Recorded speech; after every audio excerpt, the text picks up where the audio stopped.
ini lagi dingin banget. Di Turki ini kalau jalan-jalan juga bawa banana Harajuku. Lumayan nih pisang banana Harajuku. Ada banyak rasa, premium quality ya banana Harajuku. Rekomendasi banget. Lumayan buat ngemil, soalnya gampang lapar kalau dingin begini. Terima kasih. Assalamualaikum warahmatullahi wabarakatuh.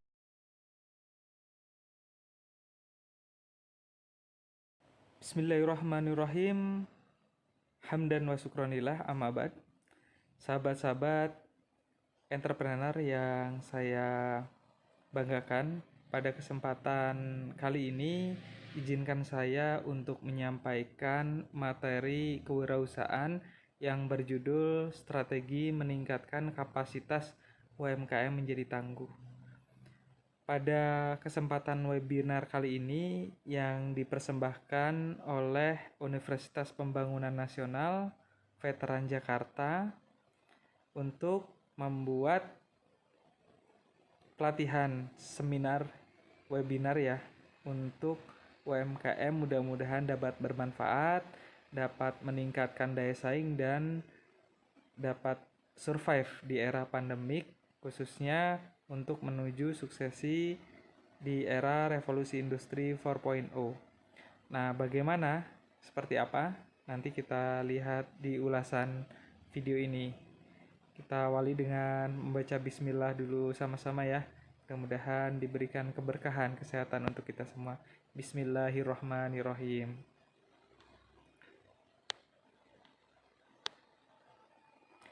Saya ingin menyapa rekan-rekan dari penyimak video ini.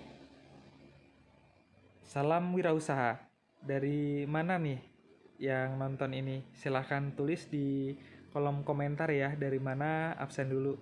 Dan kalau berbisnis, bisnis apa, silahkan ditulis di kolom komentar supaya kita bisa bersilaturahmi dengan rekan-rekan yang lain. Dan webinar kali ini kita akan nanti membahas terkait dengan bidang bisnis. Nah, tentunya yang bisnis itu sudah saya lewati terlebih dahulu. Nah, siapa tahu nanti bisa sharing pengalaman, sharing keilmuan, dan mudah-mudahan tujuannya sama-sama meningkatkan dari kapasitas usaha yang kita bangun. Ini saya memimpin dari Ikatan Coach Bisnis Indonesia membantu UMKM untuk bersiap mereka naik kelas, go online, dan berdaya saing. Di sini saya menjadi pimpinan ya dari CVRS Enterprise. Lalu modul ini didedikasikan gratis ya untuk rekan-rekan UMKM yang mau belajar dengan judul Modul Keberhasilan Terobosan Strategi Bisnis UMKM yang disusun oleh namanya saya sendiri Arifan Rukmana, kemudian sahabat saya dari Garut Kang Rizky Maulana, juga sahabat mentor kita di UMKM yaitu Pak Agus Santoso. Di sini saya sebagai pendidik ya, dosen di Perguruan Tinggi Indonesia Mandiri, juga beberapa aktivitas saya nanti bisa dilihat di sini. Saya buat untuk menginspirasi rekan-rekan, mudah-mudahan kita sama-sama untuk berdaya saing, meningkatkan keilmuan bisnis ya namanya. Lalu pada 10 tahun saya membangun beberapa usaha, diantaranya di bidang fashion dan kuliner, juga di bidang education for entrepreneurship atau pelatihan bisnis ya, inkubator bisnis. Ini kontak saya, nanti kalau ada yang mau ditanyakan bisa saling sharing ya.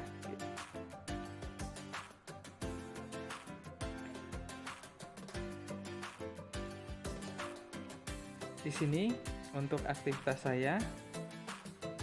Jadi sekarang kesibukannya ada beberapa, di antaranya saya sudah tuliskan di bagian ini, bisa nanti di review dan materi ini bisa dibagikan ya. Oke, kita lanjut dulu. Nah, kita masuk ke poin terkait dengan bagaimana cara berdaya saing. Bagaimana cara untuk membangun bisnis untuk berdaya saing. Di sini ya kita nanti akan ulas materinya. Ini kita sekarang masuk menuju ke era konseptual, di mana era konseptual itu yang segala-gala ya aspek semuanya berkaitan dengan media wireless, big data, mobile dan sebagainya, IoT, terus kemudian ada artificial intelligence ya, terus lain-lain. Itu banyak sekali sekarang pengembangannya di era konseptual, berdaya saing dengan UMKM yang perusahaan-perusahaan yang bergerak di bidang digital ini senantiasa mewarnai ya dunia bisnis yang menggunakan teknologi atau technopreneurship ini memiliki daya ungkit yang besar. Di era konseptual ya menurut Daniel Heping ini di tahun ya 1900-an hingga tahun 2000 itu memasuki namanya era industri ya, abad ke-19, di mana mesin uap dan listrik ini mendominasi ya di bisnis pada saat itu. Kemudian era informasi di mana ada komputer, internet dan website ini sebagai ujung tombak dari era itu untuk UMKM, perusahaan ya yang bergerak di bidang tersebut, mereka memiliki akses besar untuk menguasai pasar global.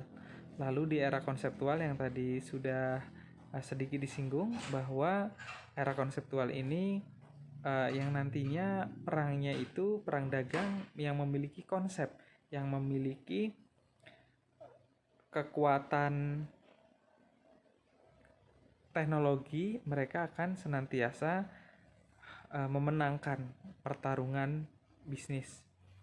Lalu kita di sini lihat ya, rekan-rekan, pentingnya memiliki ilmu sebelum beramal, yaitu ibarat kita menyetir sebuah mobil tuh pandangan kita harus melihat lurus ke depan. Nah, sesekali kita harus menginjak rem ya untuk berhenti dan menginjak gas untuk melajukan kendaraan. Ketika sudah melaju ya, sambil sekali melihat kaca spion. Nah, untuk rem itu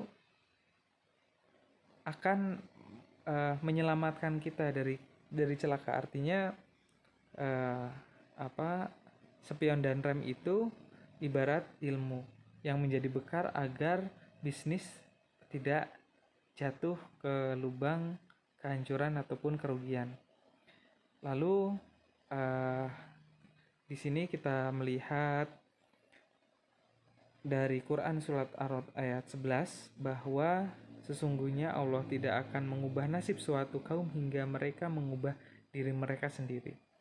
Artinya seseorang sukses memiliki mindset untuk berhasil. Ini mindset itu ya kita masukkan dalam poin yang paling dalam. Ketika mindset itu terbangun kan harus ada pemantiknya, harus ada input ya, inputan yang membuat mindset ini terbangun. Nah, seperti apa contoh inputannya? Yaitu melalui apa yang kita lihat, apa yang kita dengar, dan apa yang kita baca. Makanya hati-hati dengan 3 hal itu karena itu akan mempengaruhi dari mindset kita. Mindset ya ini masuk ya kalau kita buku bacaan agama, buku bacaan entrepreneur ya Islamik, ini akan membuat kita akan semakin punya fondasi yang kuat. Ini akan membangun suatu spiritual. Nah, sebuah bacaan, sebuah apa yang kita dengar dan apa yang kita lihat, misalkan input kita bagus, mempengaruhi spiritual yang bagus, begitu pun sebaliknya. Lalu ini akan menjadi sebuah nilai rasa atau perasaan. Jadi spiritual mindset tadi akan menjadi suatu perspektif perasaan. Kemudian dari perspektif itu akan menuju ke menjadi sebuah pikiran. Nah, sebuah pikiran nanti akan berubah, ya. Apa yang dipikirkan ini akan dilakukan, yaitu menjadi tindakan. Lalu apa yang menjadi tindakan, ya, terus-menerus diulang, ini akan menjadi suatu kebiasaan. Lalu kebiasaan ini yang terus-menerus diulang, ini akan menjadi suatu habit atau karakter. Nah, kalau sudah menjadi karakter, itu nanti akan ujungnya menentukan nasib seseorang. Nah, ini luar biasa ya sahabat-sahabat. Kita nanti telaah ini urgensi dari ini sebuah mindset besar, mindset sukses, yaitu mindset entrepreneur yang bisa membawa kemandirian. Menurut David McClellan ini menyebutkan bahwa untuk menjadi negara yang makmur, suatu negara harus memiliki minimum 2% entrepreneur dari total penduduknya. Artinya kalau di Indonesia sendiri kita masih sedikit sekali ya, masih kekurangan entrepreneur yang menjadi penopang terbesar ekonomi bangsa kita. Utamanya kalau kita melihat di Indonesia, ya, itu sumber yang terbesar setelah dilakukan penelitian untuk memasukkan dari PDB, ya, itu paling besarnya ternyata adalah dari sektor UMKM. Makanya pentingnya begitu urgensi dari pelaku usaha mikro ini yang nantinya akan menopang perekonomian nasional. Nah, ini kenapa harus diperjuangkan? Karena bisa berpengaruh besar terhadap penyerapan jumlah tenaga kerja, kemandirian ekonomi. Lalu bagaimana memulai sebuah bisnis? Nah, ini menarik ya rekan-rekan. Pasti masih menjadi pertanyaan yang mudah-mudahan bisa menjawab ya dari slide selanjutnya. Kalau kita lihat di sini ada 3 bagan ya. Ini tahun 1923, ada 1976 dan 1998. Itu ada Disney, ada Apple, ada Google. Ini berawal dari yang ada dulu. Jadi bukan dari sesuatu yang sudah besar, tapi melainkan dari sesuatu yang ada. Kalau kita ada smartphone, nah itu berarti jadi modal kita. Kalau kitanya adanya pikiran kreatif, nah itu modal kita. Kesehatan, pertemanan, sahabat yang bisa diajak kerjasama itu juga modal. Nah, jadi modal itu bukan hanya uang, tapi modal itu bisa macam-macam. Bisa jadi ide, bisa jadi persahabatan, networking, bisa jadi mentor bisnis juga menjadi modal. Juga pemikiran, ya, edukasi, pendidikan Anda menjadi suatu modal. Nah, memulai dari modal yang ada dulu. Kalau ini lihat sahabat-sahabat ya, rekan-rekan, ini ada Gazan Aska, terus ada Syarif, terus ada saya, ini semuanya mereka berbisnis lah katakanlah. Nah, ini dari modal yang ada.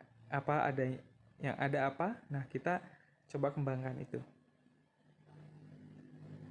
Lalu ini dari mentor ya, dari Pak Agus Santoso. Ya, apa sih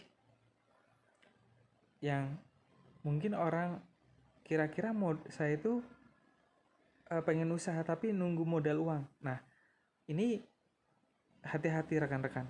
Jadi kalau misalkan kita menunggu modalnya terlalu lama, bisa jadi kita nggak mulai-mulai bisnis. Nah, artinya sedangkan di definisi di sini yang tadi seperti awal sudah kita singgung bahwa modal itu bisa jadi bukan hanya uang, tapi modal itu sama dengan sumber daya. Ide Anda yang ketika Anda berjalan, terus kemudian melihat sesuatu, timbul ide. Ketika Anda mandi mungkin timbul ide. Nah, itu suatu ide, suatu modal berarti kan. Terus kemudian passion Anda, ya, kemudian talent Anda, kalian Anda, pengalaman, tenaga, aset, network, partner, semuanya ini bisa jadi modal. Nah, rekan-rekan, jadi jangan sia-siakan modal yang sudah diberikan oleh Allah. Mudah-mudahan dengan modal itu akan bisa mencetak, ya, jadi mesin pencetak rezeki. Nah, itu. Nah, kita lihat di sini orang-orang yang berhasil itu semuanya berawal dari Brickspot. Ini penelitian yang telah dibukukan oleh Pak Agus Santoso. Di sini setiap orang sukses itu berawal dari titik terang mereka. Artinya kalau kita mau berhasil, kita konsentrasi saja di apa yang kita punya, apa yang kita suka. Bisnis yang paling seru itu kalau kata Ridwan Kamil adalah bisnis yang hobi yang dibayar. Nah, Anda mau seperti itu, coba yakinkan, mindsetkan pada diri Anda yang tadi sudah kita singgung di Quran surat Ar-Ra'd ayat 11 ya rekan-rekan. Itu kita akan menjadi, nasib kita sukses gitu kan. Berarti kita harus punya keyakinan untuk berhasil. Nah, orang-orang di sini mereka punya keyakinan untuk berhasil pada bidang mereka dan mereka mendalami apa yang mereka sukai dan percayai sehingga mereka berhasil. Ya, di sini siapa kira-kira tokoh? Apakah ada tokoh yang Anda suka, bidang yang Anda suka? Nah, jadilah seperti mereka dengan menggunakan Brickspot. Nah, ini ada mau, mampu, dan market. Nah, di sini 3 kolom ya, nanti akan di workshop kita perjelas lagi dan kita coba ya simulasikan. Ini seizin dari mentor kita ya di workshop. Nanti mudah-mudahan bisa share lebih enak. Pokoknya kita ikuti langkahnya, mudah-mudahan ini dapat berhasil. Nah, kalau kata Bill Gates di sini, do what do you love, berarti kerjakan apa yang kamu sukai. Nah, kalau misalkan Steve Jobs, dia memiliki suatu jargon, yaitu sukai apa yang kamu kerjakan. Nah, ini kan jadi suatu yang melengkapi kalau menurut saya. Artinya rekan-rekan yang sudah sekarang menjalankan aktivitas, misalnya ada yang sudah bekerja ya, tetap yakinkan bahwa itu bidang yang Anda sukai. Jadi Anda sudah mengerjakan sesuatu, berarti harus mencintai hal itu. Tapi kalau misalkan Anda masih bisa ya punya pilihan lain, Anda bisa menggunakan quote-nya Steve Jobs, yaitu ya sukai ini kerjakan apa yang kamu sukai. Jadi dengan jargon hobi yang dibayar itu yang paling mengasihkan. Nah, ini menggunakan dari quote-nya Bill Gates. Nah, dua-duanya ini sama bagusnya. Artinya kita diminta untuk menyukai apapun yang kita lakukan, ya, juga melakukan apa yang kita cintai untuk keberhasilan. Nah, entrepreneur atau wirausaha ya, kewirausahaan di sini ada 4 bidang entrepreneur kalau menurut Coach Agus Santoso. Itu entrepreneur harus mau dan harus siap untuk bertambah, harus siap untuk berkurang, ya, misalnya bangkrut atau bisa mau jadi sukses atau mau berkali lipat. Harus ketika omsetnya berkali lipat, tapi mereka juga punya kesadaran tinggi untuk mau berbagi. Lalu entrepreneur ini memiliki 3 ya, penguatan dari peluang, terus kemudian ada gap, lalu ada potensi. Nah, bagaimana dalam diri ini ya, ini nanti bisa melewati suatu masalah hingga mengubah menjadi peluang, dan peluang itu akan menjadi pasar yang bisa menghasilkan uang. Nah, bagaimana cara pengolahan potensi diri ini menjadi suatu market. Nah, di sini nanti ada langkah caranya. Jadi, kalau didefinisikan apa sih sebetulnya entrepreneur itu? Yaitu di sini ada 3. Yang pertama itu yang paling menjadi fundamental. Jadi ideologinya entrepreneur ya, bisa jadi itu memiliki suatu mindset ya. Mindset yang orientasinya ke produktivitas. Jadi ketika kita tidak diam, ya kita selalu melakukan aktivitas yang ada hasil. Nah, itu akan masuk kriteria dari mindset produktif. Lalu mindset positif apa? Seorang entrepreneur itu harus memiliki mindset ya positif terlebih dahulu, karena ketika kita memiliki pikiran positif, mindset positif, ini akan menjadikan energi untuk bahan bakar keberhasilan kita. Lalu entrepreneur yang menjadi kunci yang paling penting adalah keberanian dalam mengambil resiko, dalam bertindak. Ini harus mempunyai keberanian, karena sesuatu yang besar yaitu harus memiliki umpan yang besar. Kalau kita mau mendapat sesuatu yang besar, ya umpannya harus setara. Kalau kita sesuatu yang kita inginkan ya high risk high revenue, ya low risk ya low revenue gitu kan. Artinya kita harus mampu menganalisis bahwa kita bisa, kita mampu, dan kita berani mengambil tindakan untuk berhasil. Tapi untuk berhasil itu nggak bodoh begitu aja ya, maju ya kan, serang-serang, tapi harus punya strategi. Strateginya yaitu yang kreatif. Nah, ini kreativitas ini yang menjadikan perbedaan antara ya yang berani saja tapi juga berani harus kreatif, karena kreatif itu merupakan taktik atau strategi jitu untuk menembus keberhasilan. Jadi berani dan kreatif. Lalu jiwa perubahan. Apa sih yang dimaksud dengan jiwa perubahan? Artinya ini sekarang memasuki era revolusi industri 5.0, dan kalau di Jepang itu lagi rame-ramenya Society 5.0 ya. Artinya dimana sekarang banyak sekali cara-cara baru perubahan. Kalau kita nggak siap berubah, kalau kita nggak siap untuk strategi gitu kan, kita bisa hancur. Makanya kita perlu sanggup dan mudah ya untuk menerima ya setiap perubahan yang ada, dan kita bisa adaptasi.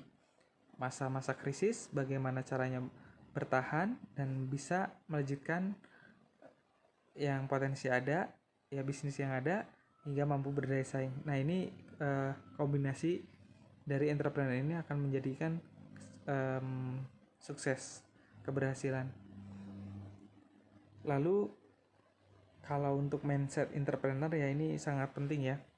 Mindset entrepreneur itu yang pertama harus memiliki kepercayaan diri. Jadi kepercayaan diri itu utama ya rekan-rekan. Kenapa harus percaya diri? Nah, lawannya adalah tidak percaya diri atau minder gitu kan. Jadi daripada minder, ya mendingan percaya diri. Nah, pilih itu aja. Kalau kata sahabat saya, Kang Rizky Maulana ya, lebih baik percaya diri daripada minder. Karena itu akan menghancurkan kita sendiri. Jadi artinya daripada kita nggak produktif gitu kan, dengan pemikiran kita, lebih baik kita yakin gitu loh. Yakin dengan diri kita bahwa kita bisa. Nah, kita percaya nih, ngasih kepercayaan dengan diri sendiri. Pengen percaya diri itu coba Anda bercermin, coba sugestikan ke diri Anda. Nanti lama-lama sugesti itu akan membuat Anda semakin bangkit dan semakin percaya pada diri Anda sendiri. Ini ada, kalau keilmuan nanti Anda bisa belajar NLP. Lalu berorientasi pada prestasi. Maksudnya apa? Artinya ketika entrepreneur itu harus punya target, harus punya goals. Nah, ketika punya goal, mereka nggak asal-asalan. Jadi mereka targetnya adalah untuk berprestasi. Lalu yang berikutnya tak kalah penting adalah berani mengambil risiko. Nah, Jadi yang tadi poin berani ya, kita lanjut lagi ya, berjiwa independen, jadi tidak di bawah kendali orang lain.